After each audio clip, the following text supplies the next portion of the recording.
Assalamualaikum warahmatullahi wabarakatuh. Izin memperkenalkan diri, nama saya Yulinda Sapitri dengan NPM 2101011103 dari kelas E semester 2. Di sini saya akan menyampaikan materi tentang akhlak kepada diri sendiri dan kepada sesama manusia. Untuk memenuhi tugas akidah akhlak dengan kode etik AA023E. Materi yang pertama, akhlak kepada diri sendiri. Menurut etimologi, istilah akhlak menurut bahasa Arab bentuk jamak, menurut mufradatnya khuluq, yang berarti budi pekerti. Sedangkan berdasarkan terminologi istilah akhlak yang terdapat dalam insan bekerja sama menggunakan penalaran yang didorong sang pemikir akhlak dengan dianggap juga karakter. Dalam diri insan memiliki dua unsur, yakni jasmani, jasad, dan rohani, jiwa. Selain itu, insan pula dikaruniai nalar pemikiran yang membedakan insan menggunakan makhluk Allah yang lainnya. Dan jangan pernah memaksa diri kita buat melakukan sesuatu yang jelek atau bahkan membahayakan jiwa. Sesuatu yang membahayakan jiwa maupun bersifat fisik atau psikis, maka kita wajib mengenai penyakit hati. Dengki, orang pendengki merupakan orang yang paling rugi. Hati yang berpenyakit, misalnya iri, dengki, munafik, dan lainnya sebagainya, akan sulit sekali mendapatkan kebenaran. Lantaran hati nir hanya sebagai lokal kebenaran dan iman, namun hati pula mampu merubah sebagian lokal kejahatan dan kekafuran. Untuk menghindari hal tadi maka kita dituntut buat mengenali aneka macam-macam penyakit hati yang bisa merubah hati kita. Adapun beberapa ciri akhlak kepada diri sendiri. Yang pertama, adil. Berasal dari bahasa Arab yang artinya tengah, jujur, langsung, dan tulus. Secara istilah, adil berarti sikap tanpa diskriminasi atau ketidakkejujuran. B. Jujur. Jujur adalah perilaku positif dengan mengatakan yang sebenarnya, tidak curang, dan merupakan perilaku dan bahasa yang konsisten. C. Amanah. Amanah adalah suatu sikap dan sifat pribadi yang setia, tulus hati, dan jujur dalam melaksanakan sesuatu yang dipercayakan kepadanya, berupa harta, benda, rahasia, maupun tugas kewajiban. D. Sabar. Sabar berarti tabah hati atau pengendalian hawa nafsu dan penerimaan terhadap apa yang menimpanya dengan sikap baik dan positif. E. Tawadhu. Rendah hati, tidak sombong. Allah berfirman dalam surah Al-Luqman ayat 18 yang artinya, dan janganlah kamu memalingkan mukamu dari manusia karena sombong, dan janganlah kamu berjalan di muka bumi ini. F. Iffah. Keutamaan yang dimiliki manusia ketika mampu mengendalinya hawa nafsunya dengan akal sehat. G. Juhud. Merupakan perilaku secara muslim yang sangat disukai Allah Subhanahu wa Ta'ala dan Rasulullah Sallallahu Alaihi Wasallam. Tetapi syarat ini terjadi dalam kebaikan perilaku juhud. B. Cara berakhlak kepada manusia. Akhlak merupakan sesuatu yang perannya sangat penting karena akhlak merupakan pembedaan antara manusia dengan hewan atau makhluk lainnya. Oleh karena itu, dalam kehidupan akhlak mempunyai andil yang besar. Manusia dikelilingi oleh manusia lainnya. Akhlak kepada manusia merupakan sikap antara manusia dengan orang lain. Dalam kehidupan ini, selain manusia berinteraksi kepada Tuhan, manusia juga saling berinteraksi dengan manusia yang lainnya, bukan manusia dengan alam.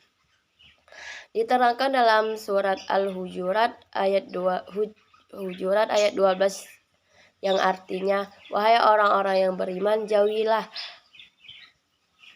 banyak dari prasangka. Sesungguhnya sebagian prasangka itu dosa, dan janganlah kamu mencari-cari kesalahan orang lain, dan janganlah ada di antara kamu yang mengunjunginya sebagai yang lain. Apabila ada di antara kamu yang suka memakan daging saudaranya sendiri yang sudah mati, tentu kamu merasa jijik, dan bertakwalah kepada Allah. Sesungguhnya Allah Maha Penerima Taubat dan Maha Penyayang. Dan inilah yang ditunjukkan sang istilah fakhu. Rania ini tak jarang kali membanggakan diri. Memang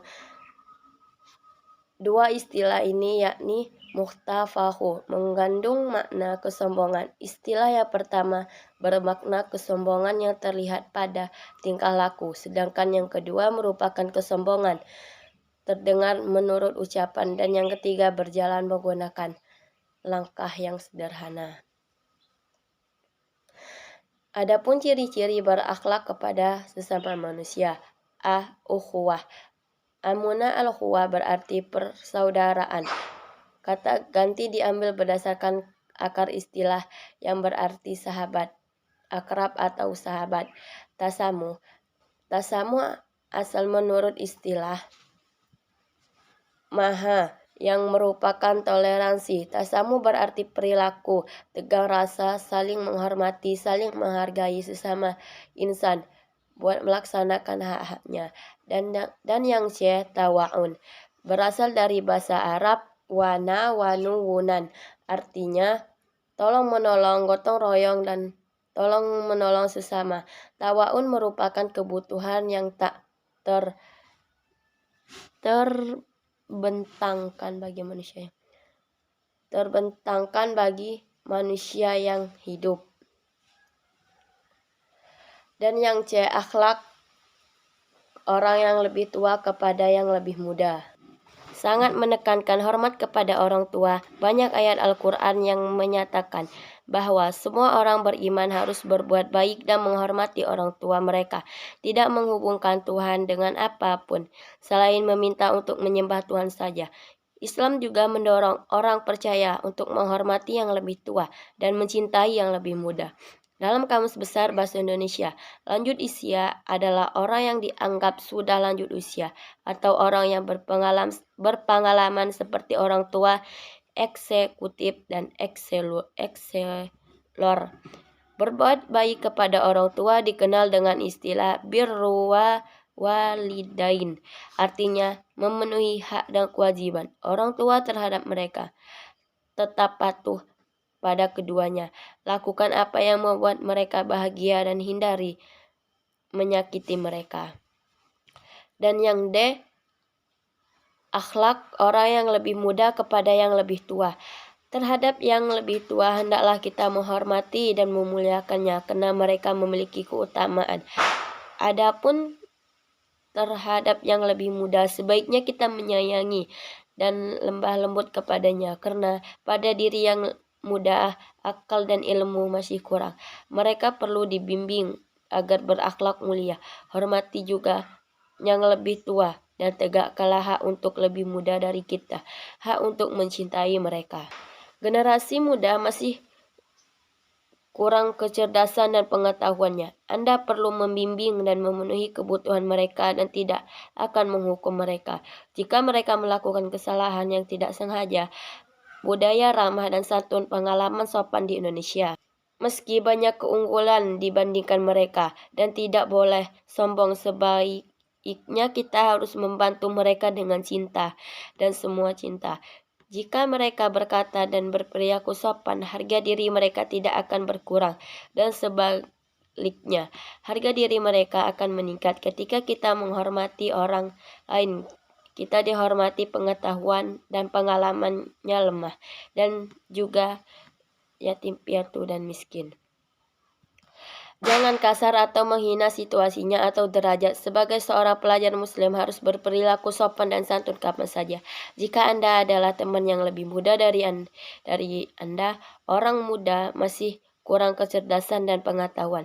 Jadi kita perlu mencintainya dengan sikap baik padanya, mereka harus dibimbing untuk menjadi mulia. Sekian presentasi dari saya. Apabila banyak kekurangan, saya mohon maaf. Saya akhiri. Wassalamualaikum warahmatullahi wabarakatuh.